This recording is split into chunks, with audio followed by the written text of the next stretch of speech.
సామెతల గ్రంథము 31 అధ్యాయము 30 వచనం నుంచి మనం చూద్దామండి.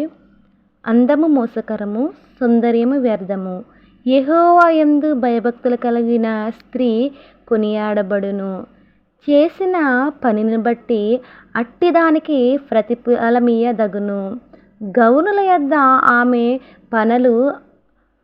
పనులు ఆమెను కొనియాడును. ఇక్కడ యెహోవా యందు భయభక్తులు కలిగిన స్త్రీ ఎలా ఉంటుందంట? కొనియాడబడుతుందంట. యెహోవా యందు భయభక్తులు కలిగిన స్త్రీ అంటే స్త్రీలుగా మనం ఈ సమాజంలో ఉంటున్నాము. మనం దేవుని ఎడల భయభక్తులు ఉన్నాయంటే కొంతమందికి ఉన్నవి, కొంతమందికి లేవు. అయితే ఎటువంటి వారు కొనియాడబడతారని వాక్యం మనకు సెలవిస్తుందంటే, యెహోవా యందు భయభక్తులు కలిగిన స్త్రీ కొనియాడబడును. చేసిన పనిని బట్టి అట్టిదానికి ప్రతిఫలమియ్యదగును. చేసిన పని అంటే యెహోవా యందు భయభక్తులు కలిగిన స్త్రీ చేసిన పనిని బట్టి ప్రతిఫలం అనేది ఇస్తాడంట దేవుడు. ప్రతిఫలమియ్యదగును, అట్టిదానికి ప్రతిఫలమియ్యదగును. గౌనుల యొద్ద ఆమె పనులు ఆమెను కొనియాడును. ఇక్కడ ఆమె పనులు ఆమెను కొనియాడును. అయితే ఇలాగా కొనియాడబడిన స్త్రీలు ఎవరైనా ఉన్నారా? తమ చేసిన పనులను బట్టి కొనియాడబడిన స్త్రీలు ఈ పరిశుద్ధ గ్రంథంలో ఎవరైనా ఉన్నారా? దేవుడు ఎవరి గురించైనా రాయించాడా తన పరిశుద్ధ గ్రంథంలో? మనము నేర్చుకోవడానికి దేవుడు ఏమైనా రాయించాడా అనేది మనము చూసినట్లయితే, అసలు ప్రతిఫలము పొందుకున్నవారు ఎవరు, వాళ్ళు కొనియాడబడ్డారా లేదా అనేది మనము చూద్దాము. న్యాయాధిపతులు 5వ అధ్యాయము 24వ వచనము చూద్దామండి మనము. న్యాయాధిపతులు 5వ అధ్యాయము 24వ వచనము. కయీనీయుడైన హెబెరు భార్య యాయేలు స్త్రీలలో దీవెన నొందును. ఇక్కడ పరిశుద్ధ గ్రంథంలో రాయబడిన ఒక స్త్రీని మనము చూస్తున్నాము. ఆమె పేరు యాయేలు. ఈమె ఎవరి భార్య అంటే కయీనీయుడైన హెబెరు భార్య. ఈమె హెబెరు భార్య. ఈమె స్త్రీలలో దీవెన నొందింది. గుడారముల నుండి స్త్రీలలో ఆమె దీవెన నందును. గుడారంలో నుండి స్త్రీలలో, అక్కడ ఉన్న ఇశ్రాయేలు ప్రజల్లో ఉన్న గుడారాలు వేసుకున్న స్త్రీలలో, గుడారాల్లో ఉండే స్త్రీలలో ఆమె దీవెన నొందినది. అసలు ఈ స్త్రీ గురించి దేవుడు ఎందుకు ప్రస్తావించాలి? యాయేలు గురించి దేవుడు ఎందుకు ప్రస్తావించాలి? అక్కడ ఇశ్రాయేలు ప్రజల్లోని ఎంతమంది స్త్రీలు లేరండి? చాలామంది స్త్రీలు అనేవారు ఉన్నారు. కానీ ఈమెకి ఎందుకు అంత ప్రత్యేకత దేవుడు ఇచ్చాడు? ఎందుకు ఇంత ప్రత్యేకంగా ఈమె గురించి మాట్లాడుతున్నాడు?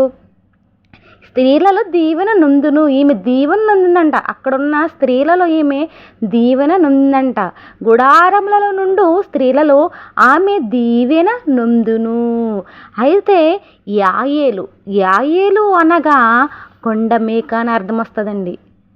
యాయేలు ఈ పేరుకి అర్థం ఏంటంటే కొండ మేక లేకుంటే పర్వతం మేక అనే అర్థము వస్తుంది. అయితే ఈమె చేసిన పనులు ఏమిటి? ఈమె ఏం చేసింది? తన క్రియలు ఏంటి? అసలు దేవుడు ఎందుకు ఈమె గురించి రాయించాడు అనేది మనం చూసినట్లయితే, న్యాయాధిపతుల గ్రంథము 4వ అధ్యాయము 1వ వచనం నుంచి మనము చూద్దామండి. న్యాయాధిపతుల గ్రంథము 4వ అధ్యాయము 1 నుంచి చూద్దాము.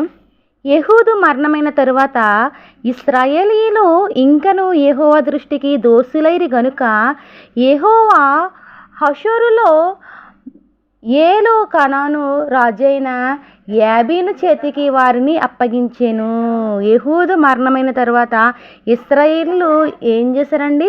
యెహోవా దృష్టికి దోషులుగా కనబడ్డారు. ఇశ్రాయేల్ ప్రజలు దేవుని దృష్టికి దోషులుగా కనబడినప్పుడు దేవుడు ఏం చేశాడంటే, హాసోరులో ఏలు కనాను రాజైన యాబీను చేతికి వీరిని అప్పగించేశాడు. ఇశ్రాయేల్ ప్రజల్ని ఒక రాజు చేతికి అప్పగించేశాడు. ఆ రాజు పేరు ఏంటంటే యాబీను. అయితే అతని సేనాధిపతి అన్యుల హరోషేతులో నివసించిన సిసీరా. ఇక్కడ ఈ చెరలో ఉన్న అంటే ఈ బంధింపబడిన ఇశ్రాయేల్ ప్రజల్ని ఏలడానికి ఎవరున్నారంటే ఒక సేనాధిపతి కింద సిసీరా ఇతను. అయితే అతనికి 900 ఇనుప రథములు ఉండేను. అతడు 20 సంవత్సరములు ఇశ్రాయేలీలను కఠినమైన బాధ పెట్టగా ఇశ్రాయేలీలు యెహోవాకు మొర్రపెట్టిరి. ఇతను సిసీరా ఒక సేనాధిపతిగా ఉండి ఇశ్రాయేల్ ప్రజలను ఎన్ని సంవత్సరాలు కఠినంగా బాధ పెట్టాడు అంటే 20 సంవత్సరములు ఈ ఇశ్రాయేల్ ప్రజలను కఠినంగా బాధ పెట్టాడు. ఇతనికి సిసీరాకి ఎన్ని రథములు ఉన్నాయని అంటున్నారంటే 900 ఇనుప రథములు కలిగి ఉన్నాడు. ఒక పరాక్రమశాలి కింద ఉన్నాడు ఈయన సిసీరా. అయితే ఈ మనము నేర్చుకుంటుంది ఎవరి గురించి అండి? యాయేలు. అయితే ఇక్కడ వీరు యెహోవాకు మొరపెట్టారు. చెరలో ఉన్నారు. ఎవరు?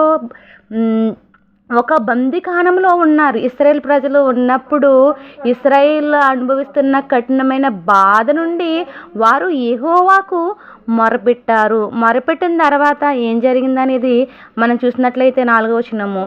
ఆ కాలమున లఫీదోతునకు భార్య అయిన దెబోరా అను ప్రవక్తి ఇశ్రాయేలీలకు న్యాయాధిపతిగా ఉండెను. ఆనాడు న్యాయాధిపతుల కాలాల్లోని ఒక ప్రవక్తిని. అందరు కూడా ప్రవక్తలే ఉన్నారండి, కానీ ప్రవక్తినిలో 2 ఉన్నారు. ఎవరంటే మిరియాము అనే ఒక ప్రవక్తిని, అలాగే ఈ దెబోరా అనే ఒక ప్రవక్తిని. ఈ ఇశ్రాయేల్ ప్రజలను పరిపాలించడానికి ఒక న్యాయాధిపతిగా ఉన్నది ఒక ప్రవక్తిని. అయితే మనము చూసినట్లయితే ఇక్కడ 9వ వచనంలో మనం చూసినప్పుడు, అప్పుడు ఆమె, నీతో నేను అగత్యముగా వచ్చేదను, అయితే నీవు చేయు ప్రయాణము వలన నీకు ఘనత కలుగదు. యెహోవా ఒక స్త్రీ చేతికి సిసీరాను అప్పగించునని చెప్పి తానును లేచి బారాకుతో కూడా కేదేశునకు వెళ్ళాను. బారాకుతో చెప్తుందనమాట ఈ ప్రవక్తిని. దెబోరా అనే ప్రవక్తిని బారాకుతో చెప్తుంది. ఈ సిసీరా మామూలుడు కాదు. సిసీరా ఒక యుద్ధశాలి కాబట్టి ఈ సిసీరాని దేవుడు ఒక స్త్రీ చేతికి అప్పగించబోతున్నాడు. ఆ స్త్రీ చేతిలోనే ఈ సిసీరాకు మరణం అనేది సంభవిస్తుంది. కాబట్టి నీవు నేను కూడా వెళదామని దెబోరా ఈ బారాకుతో చెప్పడం అనేది ఇక్కడ మనము చూస్తున్నాము. అదేవిధంగా ఇక్కడ 15వ వచనం చూసినట్లయితే, బారాకు వారిని హతము చేయునట్లు యెహోవా సిసీరాను అతని రథములన్నిటినీ అతని సర్వసేనను కలవరపరచగా సిసీరా తన రథము దిగి కాలినడకన పారిపోయెను. దేవుడు ఈ సిసీరా సైన్యాన్ని మొత్తం కూడా బారాకు అప్పగించినప్పుడు వారందరినీ బారాకు హతము చేసుకుంటూ వెళ్తున్నప్పుడు ఈ సిసీరా పారిపోతున్నాడు, కాలినడకన పారిపోతున్నాడు. ఎందుకంటే ప్రాణభయంతో. ఇదివరకైతే ఇశ్రాయేల్ ప్రజలందరినీ కూడా కఠినంగా బాధపరిచాడు. ఎప్పుడైతే వీరు యుద్ధానికి దిగారో అప్పుడు ఇతను కాలినడకన పారిపోతూ ఉంటాడు. ఉన్నప్పుడు మనం చూసినట్లయితే ఇక్కడ 16వ వచనము, బారాకు ఆ రథములను సేనను అన్యుల హరోషేతు వరకు తరుముగా సిసీరా యొక్క సర్వసేనయు కత్తివాత కూలెను. ఇక్కడ ఈ సిసీరా యొక్క సర్వసేన తన కూడా ఉన్న సర్వసేన మొత్తము కూడా ఏమైపోయారు అంటే హతమైపోయారు. దేవుడు వారిని హతము చేయించేశాడనమాట.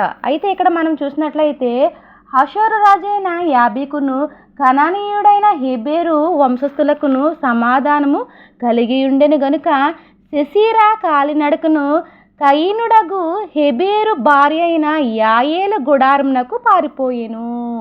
ఎక్కడికి పారిపోయాడండి సిసీరా అంటే? హెబెరు భార్య అయిన యాయేలు గుడారమునకు పారిపోయెను. యాయేలు. అయితే ఈ స్త్రీ ఒక ధైర్యశాలని మనం చెప్పుకోవాలి. ఈ స్త్రీ ఒక సాహసశాలి. స్త్రీలు చాలామంది బలహీన ఘట్టాలుగా భయపడుతూ ఉంటారు, కానీ ఈమె ధైర్యం వహించింది. ఎవరు అంటే యాయేలు. ఇక్కడ మనం చూసినట్లయితే అప్పుడు యాయేలు సిసీరాను ఎదుర్కొనబోయి అతనిని చూచి, నా ఏలిన వాడా నా తట్టు తిరుగుము. ఏమంటుందండి? నా ఏలిన వాడా నా తట్టు తిరుగుమని ఈ యాయేలు సిసీరాతో